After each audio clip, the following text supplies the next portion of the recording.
Historians reportedly are urging President Biden to embrace a bold and historic agenda. That is according to a report from Axios, which details Biden's meeting with historians at the White House. So the president reportedly loves the narrative that he's more progressive than President Obama, according to Axios. But is he going to deliver? Democratic strategist Roger Fisk and culture reporter at The Federalist Emily Jashinsky join us now to discuss. Roger, I'll start with you since you worked for Barack Obama for a very long time, or you worked in several capacities under his administration. What do you think this says about the psychology of Biden? There's been a lot, we've talked a lot about it here on the show, actually, about how Obama was much more of an elitist in terms of his personal affect and his view on politics, whereas Biden views himself, at least, as much more blue collar, willing to strike deals and all of that, and apparently is just obsessed with the idea that he's willing to go bigger and bolder than the former president. What do you make of that? As an Obama alum, I know some Obama people were upset and said so to the New York Times. It's very interesting, right? I mean, it's funny about life how just with a change of circumstances, the things that people perceive as weaknesses can very quickly pivot and become the strengths. I mean, being looked upon as a bit of a holdover from another era of politics and things like that.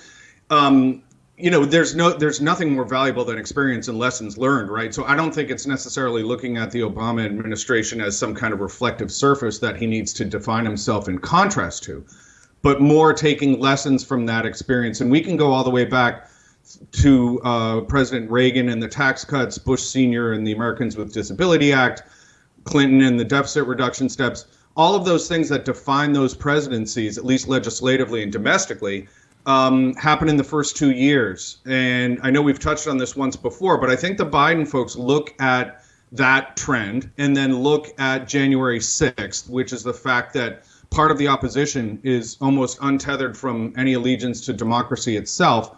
And they realize that their window for getting all these things done is essentially now.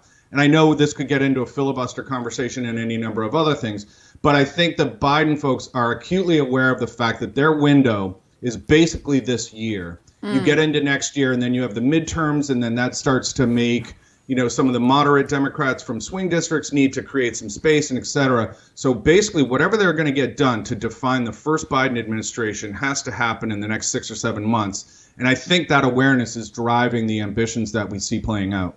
Yeah. Emily, I find the Obama-Biden relationship really fascinating. And there was some interesting reporting. First of all, we know Obama basically picked Hillary over Joe for the 2016 race. He did not endorse Joe pointedly until until after he had secured the Democratic nomination. And I don't know if you remember this. Joe spun this whole story about, I talked to him and I said, please don't endorse. Totally fabricated, at least according to the book Lucky. That didn't happen. Obama basically went through sort of love affairs with all of it was, Beto he liked. He went through a phase with Kamala, even went through an Elizabeth Warren phase in spite of all of their previous bad blood, finally landing on Joe when there was literally no other choice.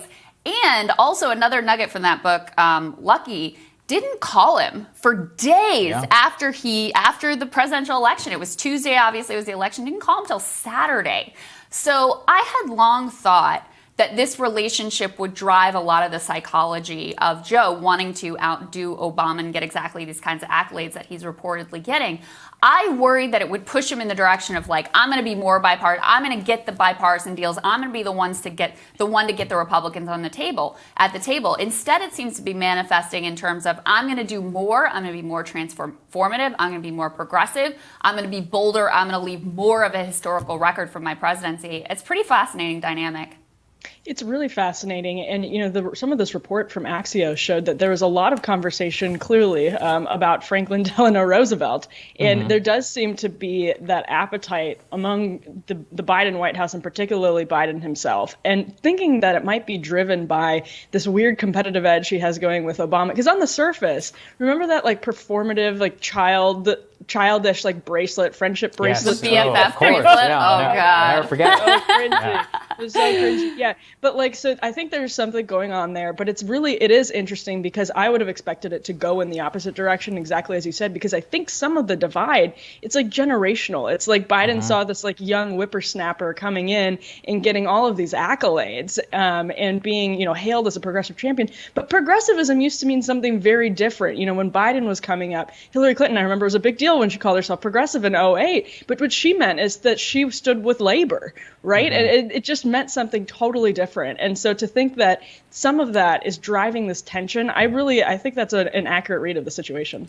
Yeah, and Roger, whenever we look at the way that it's playing out, is that this has apparently ticked off the Obama world, quite a bit. David Axelrod and David Plouffe, both quoted in the New York Times, pushing back pretty strenuously against this, trying to protect the former president's legacy. What does that say about their relationship? They feel so compelled to have to speak out and try and counter this narrative. I go back to what I said a moment ago. I don't think learning lessons from what the Obama-Biden administration navigated and dealt with in terms of, as we can remember, the Obama budgets were essentially DOA, before they even got to the Hill. Those kinds of lessons are extremely instructive for this administration, especially going into, a 50-50 Senate and any number of other things.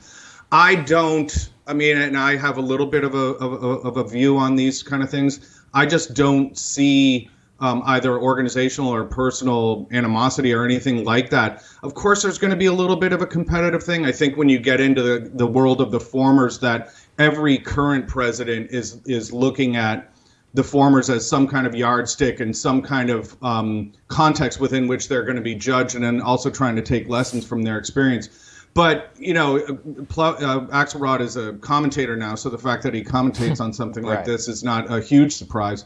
And I know the dynamic well just on a firsthand basis, and I just don't see evidence of something to the level of what we're discussing here. Yeah. But at the same time, I think the Biden folks are doing the smart thing, which is trying to chart a course forward to get as much done as they can in as quick a time as possible, based on the 8 years that we experienced in the Obama-Biden administration. I think it's very smart. Yeah. Emily, it's funny because Obama is still phenomenally popular within the Democratic Party and popular writ large with the population at large. However, I think he has to be a little bit nervous about how that legacy will age, because if you look back at Bill Clinton, for example, when he left office, very popular president, very popular with the Democratic Party. Even during the Obama era, remember, they had him on for that big DNC speeches. He did a phenomenal job. Everybody was loving him. And that reputation and that legacy has really taken some blows over the past few years. So I don't think that President Obama should feel like his popularity is completely secure. So I think when you see Joe Biden trying to sort of outflank him and outmaneuver him, it makes sense to me that he would be a little uncomfortable with that. That's such an interesting point. No smart politician should be comfortable with their legacy, period, right now, because the world is changing so quickly, and there's such a reflex to be judgmental, and extremely judgmental, I think. And Obama had problems with the progressive base to begin with. The sort of like the intercept side, you look at what he did with droning, you look at what he did with the press. He had a lot of problems when it comes to like progressives. So as his party accelerates its move towards progressivism, that's a real problem for him, let alone the entire country as it shifts on some of these issues. He's a president who was elected in opposition to gay marriage. And obviously the world is changing really quickly, and that can't be said enough. So nobody should really be comfortable with their legacy. Nobody should be comfortable, let alone somebody who already had all of these problems with the progressive base. Yeah, really interesting points, guys. Thanks. We really appreciate you joining us. Great to see you both. Thank you. Thanks, guys. We're rising for you after this.